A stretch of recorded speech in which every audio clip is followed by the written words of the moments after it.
everyone, and welcome to Make It Mindful, the podcast where we explore how to keep schools relevant by looking through the lens of mindfulness and asking the question, what's really worth paying attention to here?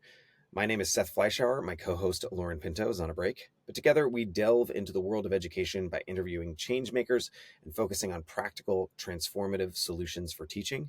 My guest this week is Rushton Hurley. Welcome, Rushton. Thank you so much for being here. It is a pleasure. Thank you for having me. Uh, Typically, when I invite people on the podcast, it's because I've met them recently and I'm so inspired by their work. I need to bring them on. I think 10 years ago is not recently. I've known you for quite some time. I was trying to think about the first time that I saw you, and it was up on stage. You were presenting at Q, Computer Users for Education Conference in California, back when I lived in Los Angeles. And you were speaking, I believe it was about 21st century skills. And it was one of the first times that I experienced a talk from someone who seemed that they had a firm grasp of what is happening now, but also a very clear vision for what was going to happen in the future. And it's interesting because Deirdre Marlowe, who works with me on this podcast, she was like, "Is this guy an education futurist? Is that what he is?" And I thought, maybe kinda. So I'm wondering, are you an education futurist? Is that what you are, Rushton? Maybe kind of. Absolutely Maybe right. kinda. The excitement for me has always been about what technology might allow us to discuss and explore and see differently. Right. So tech is flashy and fine, and it has plenty of strengths and concerns.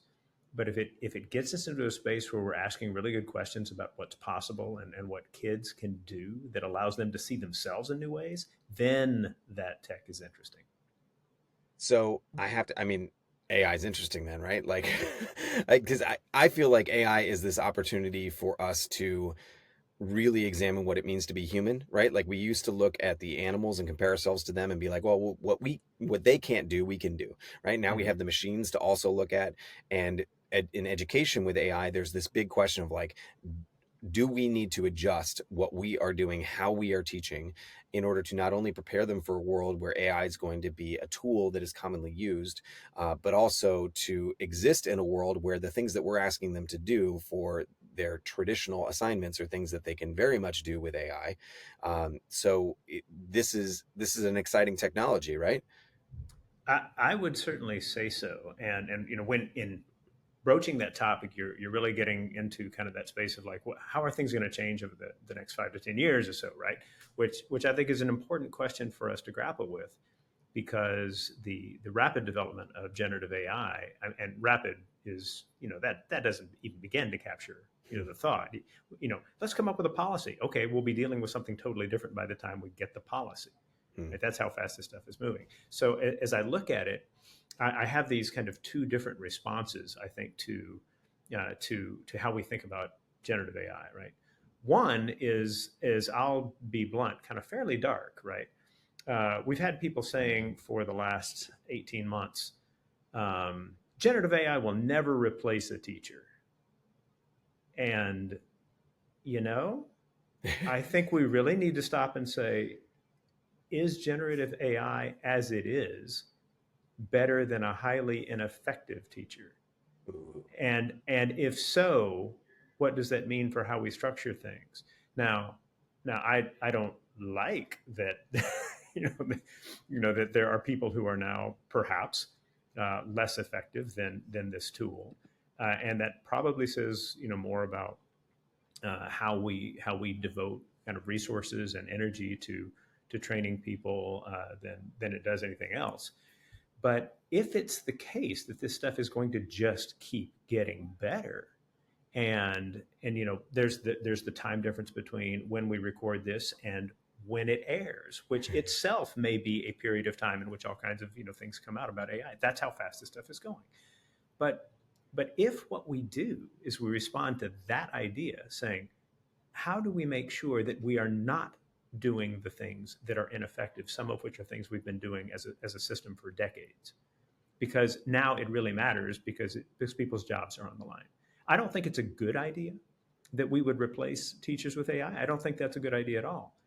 But I can totally see it happening because people are going to say, "Hey, look, this tool now can respond in these ways and can work, kind of individually in this fashion. And is it better than a really good teacher? No, but we only have so many really good teachers as any given person might define it, right? So that's one piece, that really makes us stop and go, huh? How do we prepare for the possibility that this stuff can actually act in a way that's kind of in the same space as what a mid-range teacher can do? So that professional development question is part of it. Now, another way I look at this, though, has to do with what could be liberating for both educators and for students. I think of generative AI and its relationship to education in terms of four phases. Right, the first phase is kids. Wow, this will write my essay for me. Okay, yes, and that's a problem, and we could spend lots of time on that, but lots of other people have no need. The second phase is teachers saying, this is going to save me a ton of time. Okay, now we're talking a language that's important to teachers, time. Because when people are concerned about what's about to happen, they're usually concerned about what it means for the amount of time they have to put into it because they have other things in their lives that are important. And they've put all kinds of time into developing their ability to do things well under the system as it was up until pre-generative AI or anything along those lines, right? But it can save a ton of time in a lot of interesting ways that can be powerful for students. And that's probably where most folks are at the moment. Then there is a teacher using AI as part of his or her teaching. So, the example I like to give on this is something that I was doing with my Creative Solutions for the Global Good class just earlier this school year, where a student was asking about doing a project with a homeless shelter in San Francisco. And in doing that, we got to talking about how do we know that homeless shelter is doing a good job, right? How do we know? What kind of questions do you ask to find that out? And as a part of that discussion, I told the class, I said, all right, I want you to look at what I'm putting into ChatGPT. Look at this prompt. Act as a nonprofit financial auditor. Next week, you have a meeting with an organization in San Francisco that serves the homeless. What are questions that one might ask to learn whether they are using their funds properly?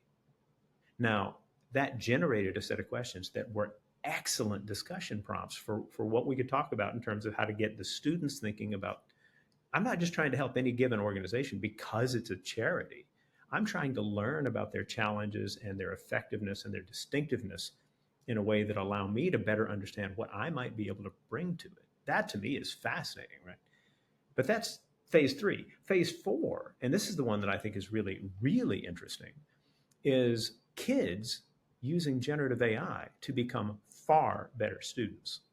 And I think that's not because they're getting answers from generative AI. I think it's because they're asking better questions to produce questions.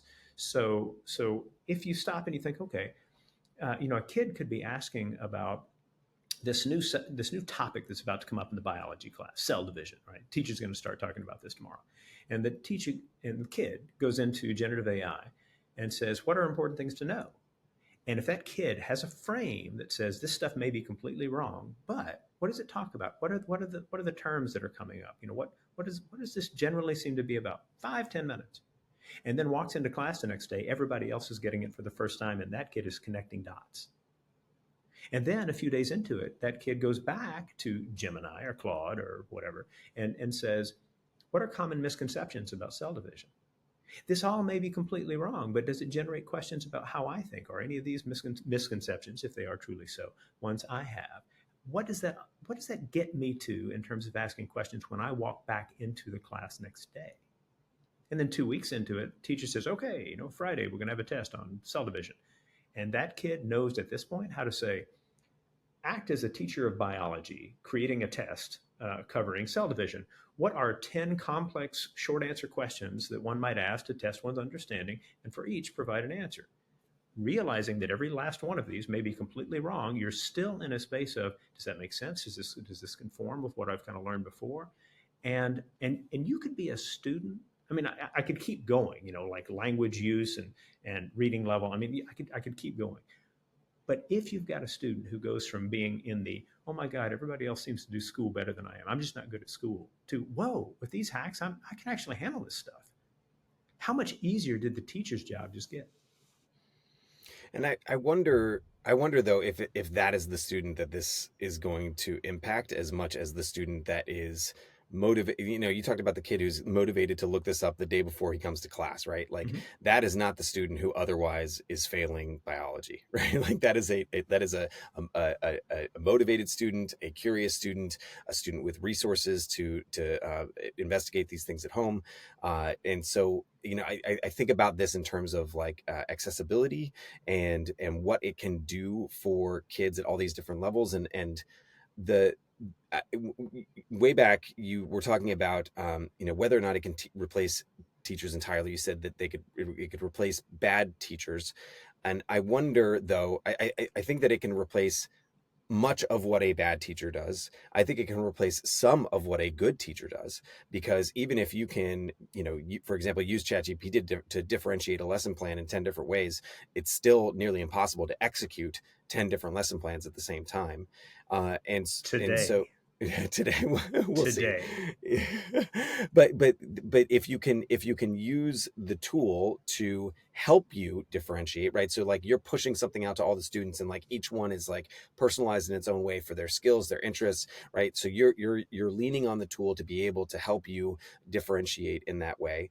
I think that it, the benefit of the tech, therefore, is something that is going to supplement any given teacher. It'll supplement more of what a bad teacher does, but I don't think we're going to get to that point anytime soon where the social relationship between the teacher and the student is so unnecessary that you can fully replace a bad teacher.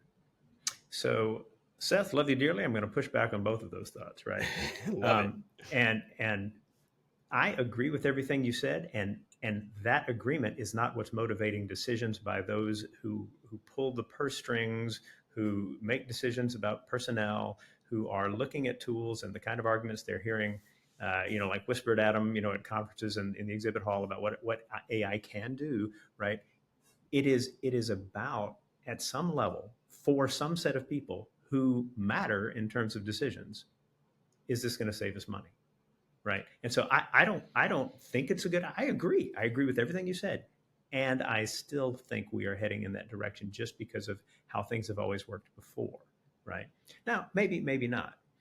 Now, on the student front, right, there is this really interesting tension, I think, between resources and privilege on the one hand and possibility for the motivated on another. So one of the things that happens is that for a lot of students who are already in privileged places, that's either because they are already doing the kinds of things that would get them into a top flight university, or because they live in privileged areas or anything like that. They're doing just fine in the system as it is. And do they have advantages that will pull them in a direction of being able to use things powerfully? Absolutely. But they don't have the same motivation as someone who understands that if I don't do anything different, I'm never going to climb out of the poverty that my community is mired in. I'm actually doing a training in the Philippines for 200 teachers this summer that is about this. How do you help your students think differently about how they approach their learning? And we'll be talking about this stuff a lot, and generative media and digital media and collaborative technologies and just trying to think in terms of being really good professionals in the education space. But there's what we want, which is teachers to be prepared to use these tools effectively and kids to use them honorably, and there is what happens. And one of the mistakes that we are making as a system right now is that we're not painting a picture that allows kids to see these tools as something other than the heavenly gift to Mhm, them of instant cheating and getting something done. They mhm. have to have a different way of thinking about it in order to begin to see its potential. And that's going to be easier for someone who's at the bottom quintile of of the PISA scores, right? Just in terms of a system. Yeah. So I think what we've talked about here so far is some innovative approaches to teaching, and Mhm. this is something that you that is very dear to your heart. You are, as we said, an education futurist. Um, when I first met you, I learned about your program Next Vista, which is a student-created video contest. There are contests that go around, and then a library that's created of student-generated videos that you provide the curriculum for how to do it properly. You're really big about citations, making sure that students are citing all the information in a proper way. And our students that we work with in Taipei, Taiwan, have participated in Next Vista. Some of them have won some of these contests. You have actually gone out and visited our campus out there in Taipei, which is incredible. But you also have this program that at Junipero Serra School in the Bay Area. Mhm. I believe that's Tom Brady's school. Is that Tom Brady's school? That is true. Yeah. Yeah. Mhm. And it is called the Creative Solutions for the Global Good. You mentioned it here earlier. This is Yeah. another innovative approach to education. Um, I attended the large presentation that you do every year where you to quote Rushton Hurley, expand the audience and make it so that the students who are doing these action projects within their community, who have identified something that they want to work on that's going to have a social impact. They are presenting this not just to their peers, but on this call that you facilitate every year, it's to like 100 global leaders from around the world. I'm not sure how you know all these fantastic people, maybe through Rotary. I think that's at least one of them. But you really do curate an amazing audience for that experience, and what an opportunity for those kids. I'm wondering, because there's so many directions we could go with this. It's an incredible program, but could you share maybe a particularly impactful story from your experiences that really illustrate the power of innovative approaches to teaching? Yeah, yeah. Thanks for calling up both of those ideas. Right. I do believe that one of the really untapped gold mines for, I think I'm mixing metaphors, of kind of great education is innovative service. So Mm, getting students to really understand what it means to think about others in their community in need, others around the world in need, and to learn the processes for coming up with ideas, not because you're going to go save somebody, but because you want to learn and you want to try things out and you want feedback on how these ideas may or may not work, right? So in this class, Creative Solutions, no tests, no papers, one project. And that project is something you really care about, and you say, hey, I'm gonna try to do something about that. And so, the other teacher, Rita Lee, and I, we just asked lots of questions. How are you going to handle that? Who are you going to talk to? Did you make some notes about the conversation that you had with that person? Did you ask that person if there was somebody else you might talk to? Are you working with this in this way? Right? It's just tons of questions and getting students to realize that they're capable of making cool things happen. So had this kid last year in terms of the story, right? Zach, and he would do his community service, because community service is usually how many hours did you get, which, all right, it does get you in a space where you're beginning to think about things differently, and that's fine. But we want to see something more than that, right? And so he'd done like all of his community service at this elderly care, not a senior citizen center in the town where he lives. And so he was saying, hey, I want the people at this place to have opportunities to do things that they've never done. Maybe they've always wanted to do, but they've never done. So I'm gonna use VR to give them these opportunities and work with them and see if I can make that happen. It's like, oh, okay, that's really cool. Make it happen. So he goes and he starts doing this stuff, runs into some problems. That's important, by the way. The problems are important for making all this happen, but finally gets it in motion. And in his presentation, because at the end of the year you present all this stuff, he has this picture of this woman, going, and she's got this headset on, and she's clearly, kind of just mesmerized by whatever it is she's seeing, and got this huge smile on her face. And he explains she's scuba diving, and she'd never scuba dived before. And then in the process of doing this, this kind of project with this woman, she finishes and explains to him that 3 months before she'd lost her husband, right?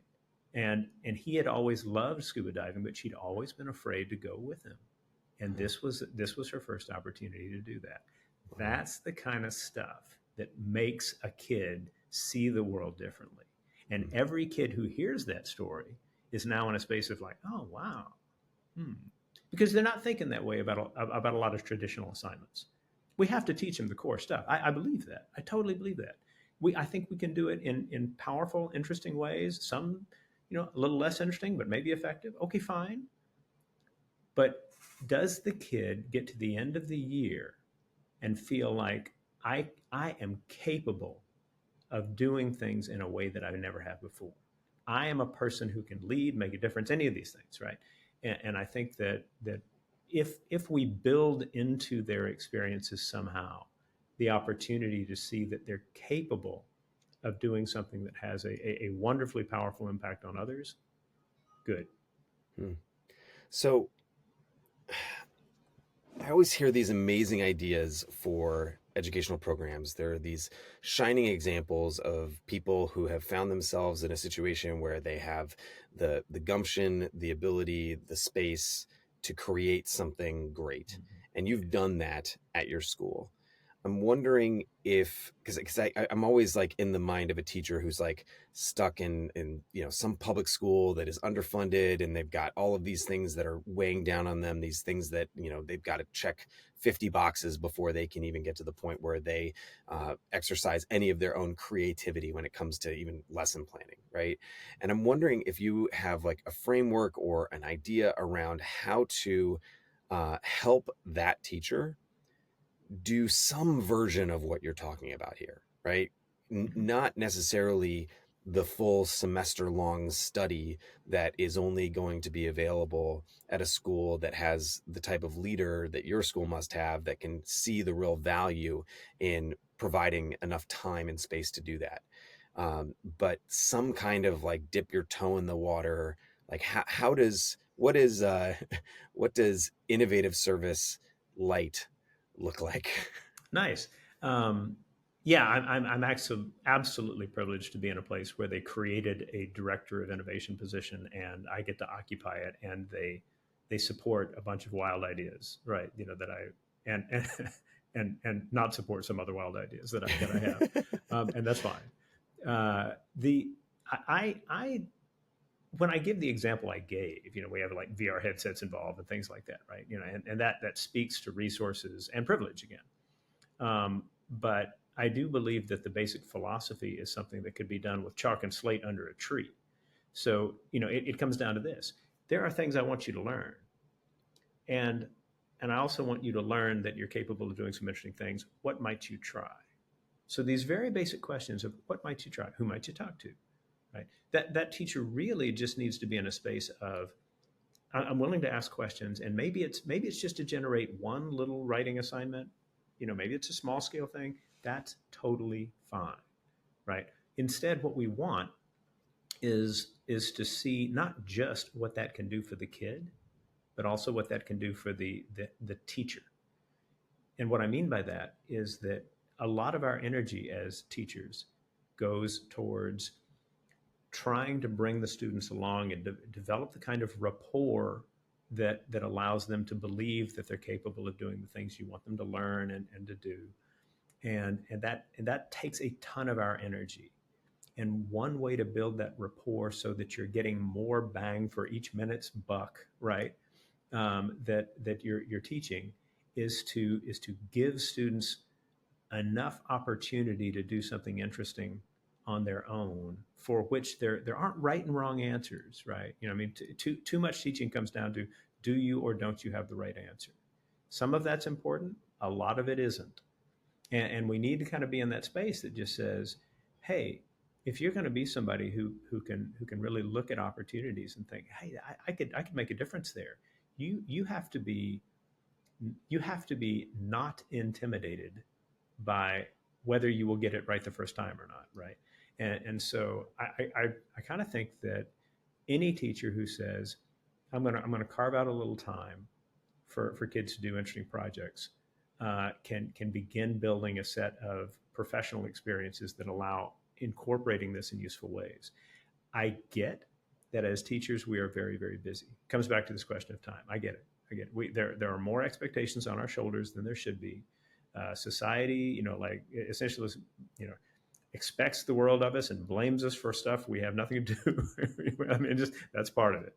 But if we stop and say, I've got students walking through the door, I'm going to do what I can at whatever level I can to give them the chance to show that they're capable of doing really cool things.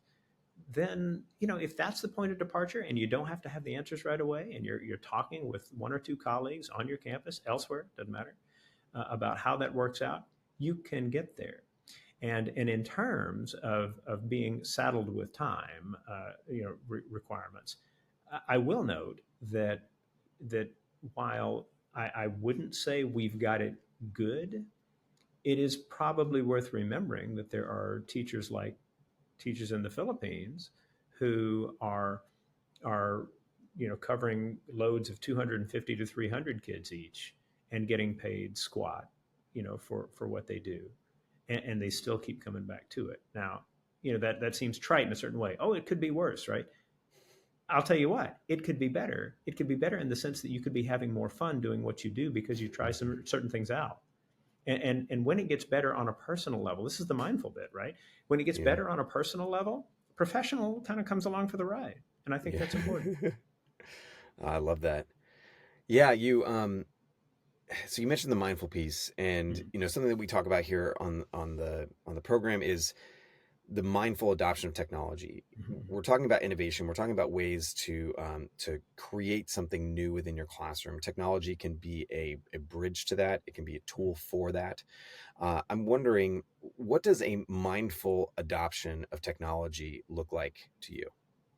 I would say that it is an adoption that essentially has very squarely centered on what the tech will do, right? What's this going to accomplish for the kid?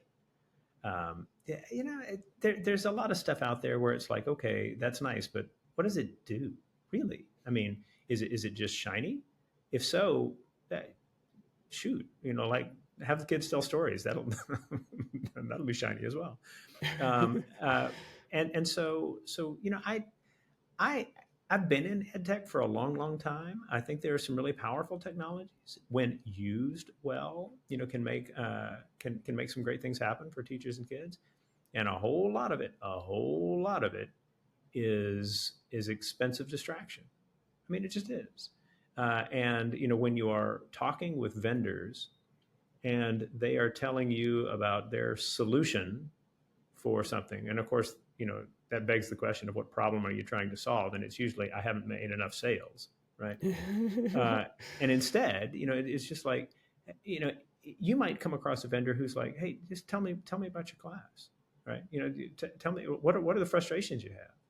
You know, would it be helpful if there were something like this? A vendor can have a much more empathetic and mindful kind of conversation with educators, most of whom have very little control over what actually gets bought, by the way. Side note. But if we think in terms of like, hey, does this address a need? Really? Really? And if so, what does the outcome look like? And then you're in kind of space of like, okay, and does that require further purchases? And how does this work? And I think for a lot of teachers, one way to think about technology is to think about, will the free stuff allow me to test the waters with the thing I want to try? And if so, that's probably a really good use of your time, because the stuff that you want to pay for, if you're not sure that it's going to generate something good, don't don't spend that money on that. Spend the money on a field trip instead, right? Get out into the woods, look around, and do something a little different with those funds. So I would say a really healthy way of looking at tech is to think about, what is the kid going to be able to do that the kid couldn't do before, and is that really worth the money that we're looking to spend on it? Yeah, and I like that you talk about identifying the need, right? Because it's something that is that seems very simple, but it is an act of mindfulness to to really take a step back and look at what you might really need, which might not necessarily be what you think you need. And there is a layer of objectivity that must be practiced in order to really get an insight into what might otherwise seem like an obvious thing to determine. So I like that. And we, we talked at the top here about you being an educational futurist. So the last question I want to ask you is, where do you see the future of ed tech heading in the next 5 to 10 years?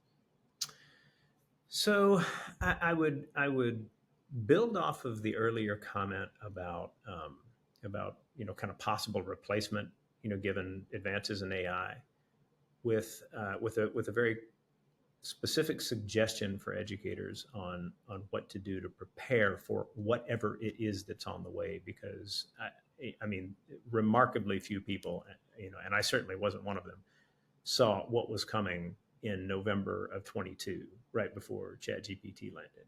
Right? I didn't see that coming.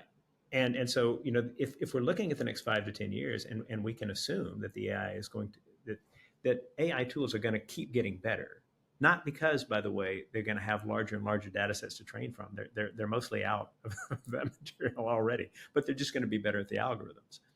So how do you prepare? I would say that you develop a mindset that is encouraged and energized by inspiringly cool ideas. Cool is important.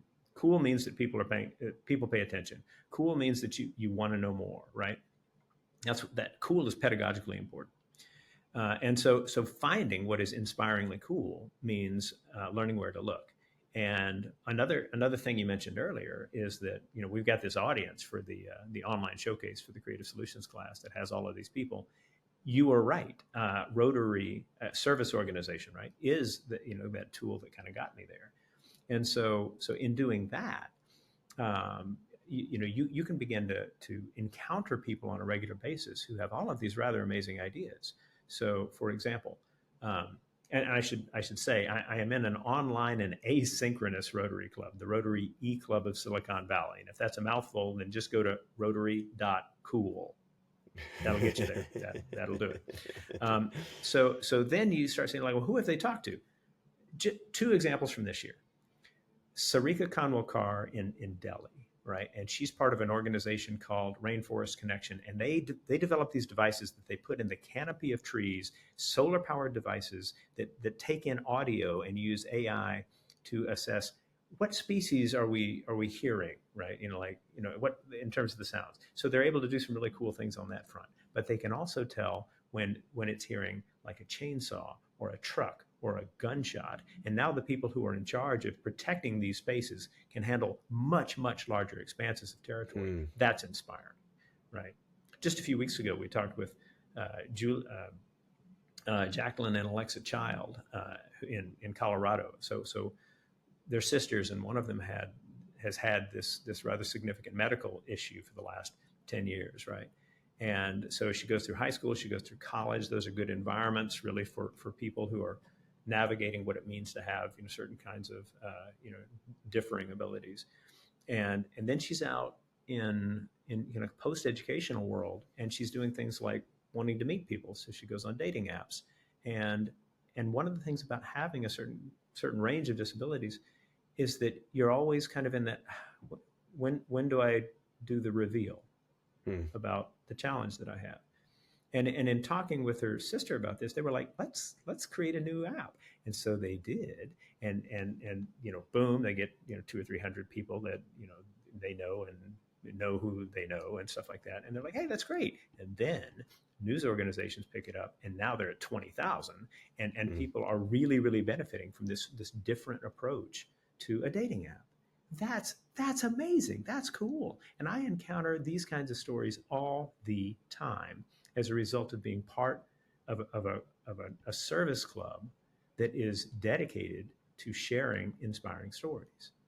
My nonprofit works on a project related to wildfire, right? Like talk to this guy who as a part of what he does, protecting the environment and especially protecting turtles from crows, right?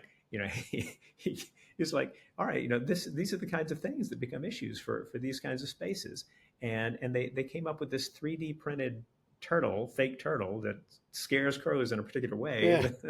that allows the crow population, blah blah blah blah blah, and soon you're like, oh my god, the A to B to C to D, and now we've got less of an issue with this and more of an ability to respond to wildfire that, and oh man, I mean, it just there are so many cool things out there, and we don't encounter them enough. We just don't.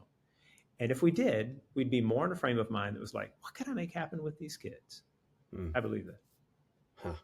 Well, that's a great advice to teachers, I think, to just expand their horizons a little bit and learn about what is being done out there. Yeah. You've provided us with some amazing examples of that just from your work here today. I think I'm realizing we never introduced you at the top of this. Okay. All right. We've kind of pieced together a bio for you through the Nice. conversation, right? You're an education futurist. You are a teacher at Junipero Serra School, teaching this innovative program called Creative Solutions for the Global Good.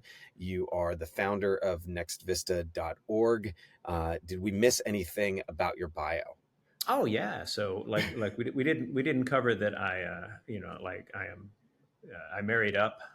We didn't we didn't talk about a fascination with languages or what it means to sit on the couch with the cat purring in the lap and doing Duolingo. We didn't talk about that, but we could have. I think that I think that at core what we want is to hear about ideas and have those ideas not just appeal to our heads but our hearts as well. And when we're in that kind of space, we're willing to act on them in such a way that will make a difference in the lives of the children that we're charged with educating. And I think that that's how all of these different pieces come together to allow us to stop and go, how cool that we get to be people who do this kind of work. Hmm.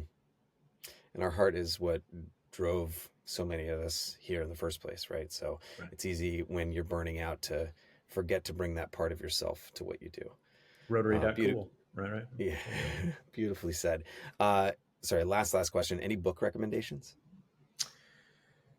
Let's see. I have been much more about podcasts than I have books over the last few years, actually. And I don't know if that's just an outcome of having more of a commute than I did in the past or what. But I would say that there are some really really good stories out there, through podcasts. The one that kind of arguably set me on the podcast thing completely was an episode of Ed Surge, the Ed Surge podcast with Jeff Young. And that episode was titled something very close to Is It Still Teaching If the Professor is Dead? I listened to that one. Oh, man. Like, talk about asking these great questions about what we're trying to do and why and how it matters. I mean, that's just beautiful stuff, right? I mean, it's kind of macabre, but still, I think that by seeking out stories, whether it's a book or a podcast, and we get into that kind of space where we have the chance to really hear about people who see the world differently than the standard media approaches would suggest is the impenetrable dominant kind of way is good for us. Hmm. It's funny you mentioned Jeff Young. I just reached out to him, and he's coming on my other podcast soon, called Nice. Why Distance Learning. So I'm excited about that. I'm also a fan of his podcast. Well, thank you, Rushton. Where can our listeners find you on the internet? So the benefit of having a really unusual name, right? Rushton Hurley. There's I think there's like one of me in the world, right? So there you go. Yeah, one Seth And Fleischauer too. I hear you. I hear you. So a Google search is probably one way to get to me. But nextvista.org is one way to see some of the stuff I'm involved with. I post a thing every week during the school year called the Next Vista Inspiring Video, and we highlight it on the homepage of nextvista.org. And it's a very very cool short video that that I write just a little bit about and offer some discussion or writing prompts, that one might use alongside it. It just that's the kind of stuff that I think people could look at and get a good feel for who I am. You can also find me on LinkedIn, but I don't spend a ton of time there, and I've actually kind of peeled myself almost completely off of everything else in terms of social media. It's just not where I want to spend my time. Yeah, I feel you on that. Well, Rushton, thank you so much for your time, your candor today. I really appreciate you coming on.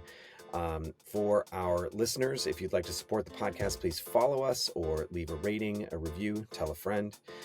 Thank you, as always, to our editor, Lucas Salazar, and my advisor, Deirdre Marlowe.